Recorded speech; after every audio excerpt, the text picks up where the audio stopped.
जय श्री राम। आज की कहानी का शीर्षक है ईश्वर पर भरोसा।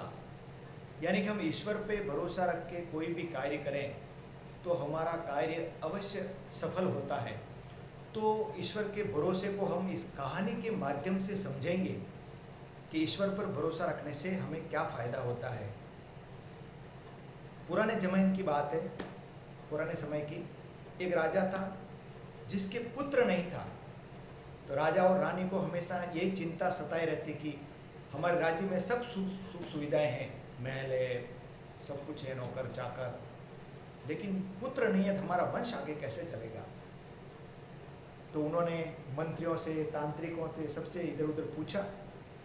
तो कुछ धूर्त तांत्रिकों ने ऐसे राय दी कि आप किसी लड़के की अगर बलि चढ़ावें तो हम पूजा करके विधि करें तो आपको पुत्र रत्न की प्राप्ति हो सकती है। तो मरता क्या नहीं करता, राजा भी उनकी बातों में आ गया। बोले चलो ठीक है। तो राजा ने अपने राज्य में ढिंढोरा पिटवाया कि जो भी एक पुत्र मुझे देगा बलि चढ़ाने के लिए उसे बहुत सारा धन दिया जाएगा। तो एक परिवार था, उसके पिता था तो उसके 4 पुत्र थे, 2 पुत्रियां थी, लेकिन वो बहुत ही गरीब था। तो उसने सोचा चलो एक पुत्र दे दिया जाए तो बाकी लोग को तो आराम से खाने पीने को मिलेगा। इस तरह उसने अपने पुत्र को राजा के हाथों बहुत सारा धन लेकर बेच दिया। अब पुत्र को राजा ने प्राप्त कर लिया बलि देने के लिए। कुछ दिनों के बाद में उसका विधि विधान का समय आया, उसको नहलाया धुलाया, पूजा वूजा किया। अब बलि देने का जब समय आया तो तांत्रिक ने उससे पूछा कि तुम्हारी कोई इच्छा हो, आखिरी इच्छा। मरने वाले को आखिरी इच्छा पूछी जाती है ना, तो तुम्हारी भी कोई आखिरी इच्छा हो तो बताओ। हाँ बोले, मेरी आखिरी इच्छा है कि गीली बहुत सारी रेती मंगाई जाए, 2-3 तगारा भर के रेती मंगाई जाए। बोले अच्छा ठीक है, रेती मंगाओ भाई। राजा ने आदेश दिया, रेती आ गई, गीली रेती आ गई। उस रेती के उसने छोटे छोटे 4 ढेर बनाए। जैसे अपन गीली रेती खेलते हैं समुद्र के किनारे, गोल गोल करौंदे बनाते हैं, तो उसने भी 4 ढेरियां बनाई, ऐसे ढेर बनाए। फिर बाद में कुछ ऐसा हाथ वाथ जोड़ के कुछ बोला और एक एक ढेरी को तोड़ता गया। पहले एक ढेरी को तोड़ा, फिर कुछ बोला, फिर दूसरी ढेरी को तोड़ा, फिर कुछ बोला, फिर तीसरी ढेरी को तोड़ा, फिर चौथी ढेरी के सामने भी कुछ थोड़ी देर बोला और फिर तांत्रिक को बोला ठीक है अब आपको जो करना है वो करो, मेरा काम हो गया। तो ये सब जो कर रहा था वो सब मंत्री लोग, राजा लोग, तांत्रिक लोग सब डर गए। बोले ये क्या कर रहा है यार, कुछ लफड़ा तो नहीं है। बोले ठीक है हम करेंगे, लेकिन ये बता तूने ये सब क्या किया है। बोले देखो मैंने 4 ढेरी बनाई है।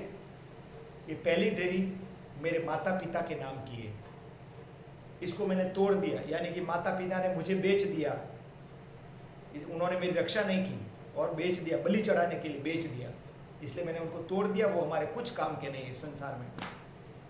दूसरी ढेरी हमारे सगे संबंधियों की, उन्होंने बेचने के लिए माता पिता को नहीं रोका, यानी कि वो भी मेरे कुछ काम नहीं आए, कुछ काम वाले नहीं है, उनको मैंने तोड़ दिया, छोड़ दिया।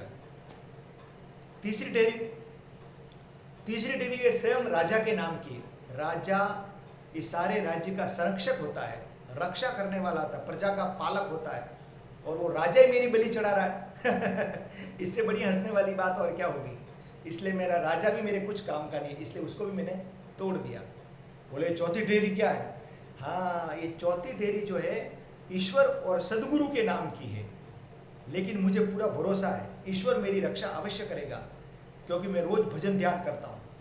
और वो व्यक्ति ने उस लड़के को इसीलिए दिया था कि रोज भजन ध्यान में मस्त रहता था, भगवान का नाम लेता मस्त रहता था।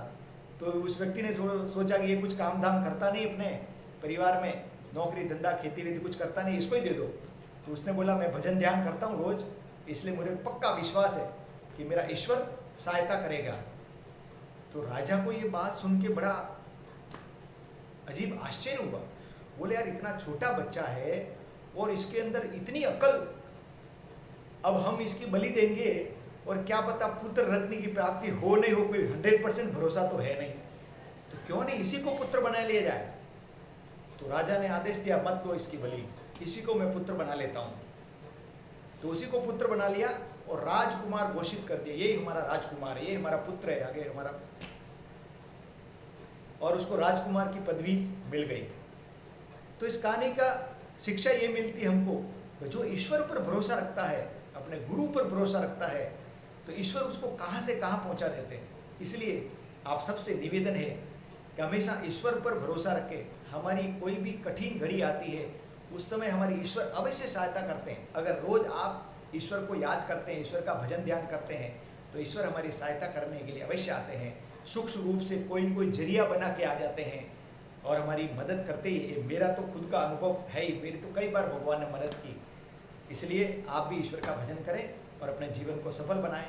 धन्यवाद। जय श्री राम।